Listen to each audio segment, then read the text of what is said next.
Ned, let's do some tips. How about it? Have you ever listened to What a Time to Be Alive, the podcast? No, I have not.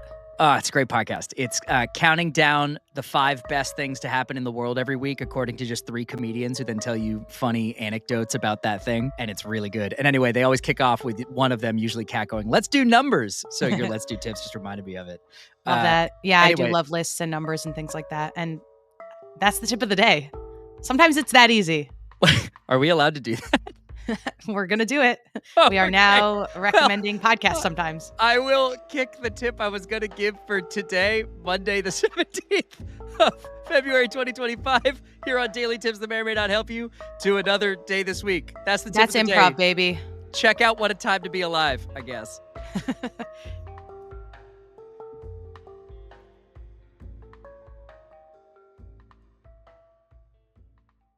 Arielle, you've got a tip on here.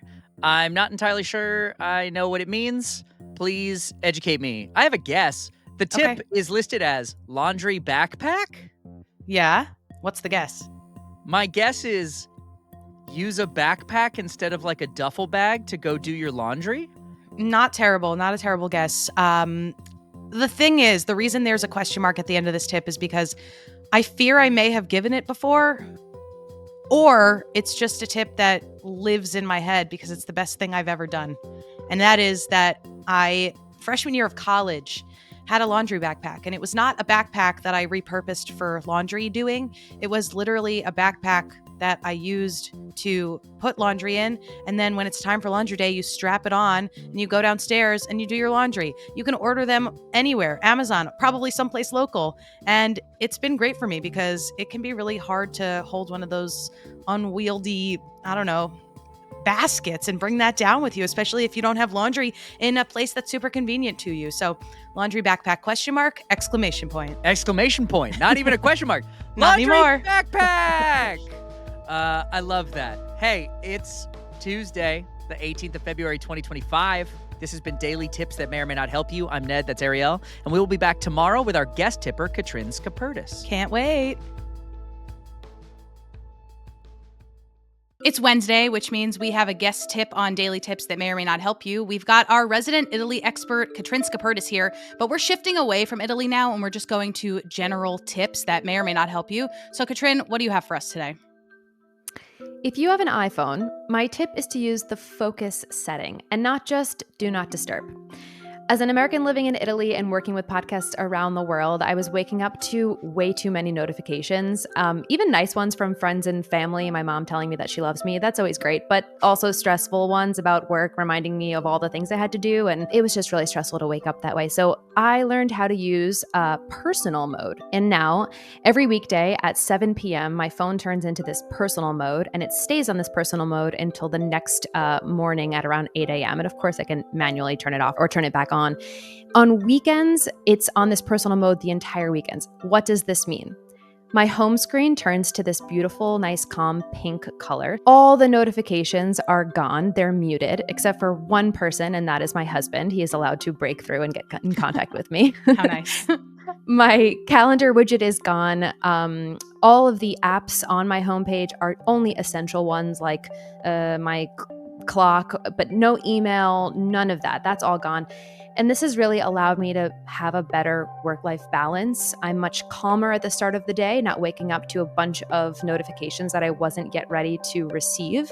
And I'm more present in my own time, not getting sucked into those unexpected notifications and pulled away from the present moment. So my tip is to check out the focus mode on iPhone. We love iPhone tips here on Daily Tips that may or may not help you. And it's always great to discover new ways to not be on your phone. So Tippendales, once you listen to this episode or once you watch this episode, log off, do something else. On February 19th, 2025, it's Wednesday. We're back on Thursday with another tip that may or may not help you. And I'll be back with Ned.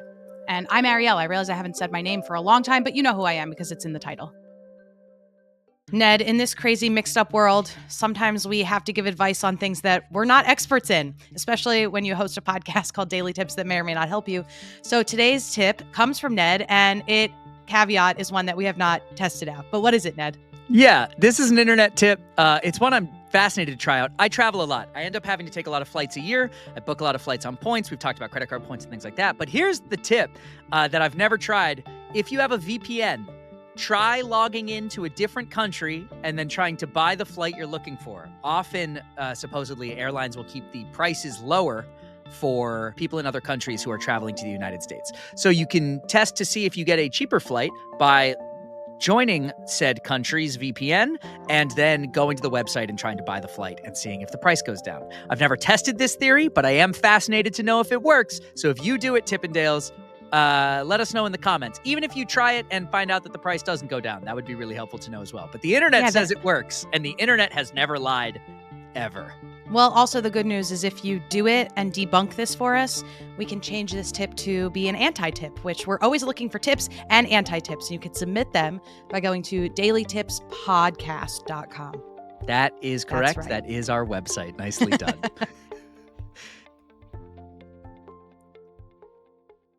Tippendales, look at me. Or listen to me if you are listening to this as a podcast only. But for those who are viewing, you can see that there's no lights on above me or behind me. And instead, there's just a bright light on my face. And that is because today's tip is that you should avoid backlight when you are recording video and or making content on the internet. It just makes for an overall better viewing experience. And I am no expert. I have not outfitted my space at all with fancy lighting. I just have a really nice lamp up here that is made for video recording so that my space here is pretty bright. Same goes for Ned. You can see him on the other side of the screen. He's got a pretty bright light in his face, but not behind him. And if it were behind him, it would be obscuring him. Maybe you'd see shadows, but no shadows here on Daily Tips that may or may not help you. Ned, chime in. I realize I've been speaking about you and speaking nonstop. Go ahead. I'm just having deja vu. Fun fact, Tippendales. We actually recorded this tip to give to you a couple weeks ago, and the editing software ate it, and the whole episode disappeared, and we had to re-record something really last minute. So I've heard this tip before. You haven't heard this tip before, but it's deja vu for me. Yeah, it's important to have lights on you. If you can, try to have one on you and a wash light kind of to the side to kill off shadows on your face and other places. And you don't want anything too bright behind you because it'll take you away. I actually think right now my camera is overexposing me, and I don't think there's anything I can do about that mid-recording, and it's gonna bother me. You know what? It's good to expose yourself every once in a while. No, I can't. We'll see you all next week. Bye. Bye. That got me.